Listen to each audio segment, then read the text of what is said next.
আল্লাহ তাআলা বলে নিশ্চয়ই মুত্তাকি যারা হবে, গুনাহ থেকে বাঁচবে, নেক আমলে অভ্যস্ত হবে, সেজদা করবে, গোলামি করবে, আমার হুকুম মানবে, আমি ওয়াদা দিলাম আমি তাদেরকে জান্নাতের ছায়ায় থাকতে দেব।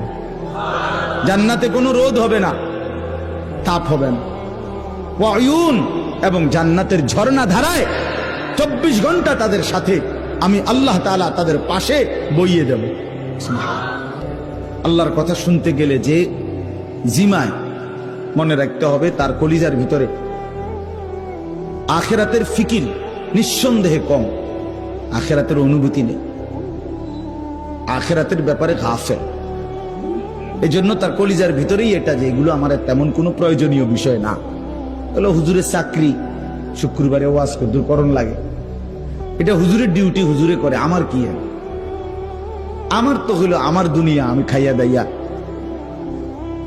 দুনিয়া ভোগ করছি এই।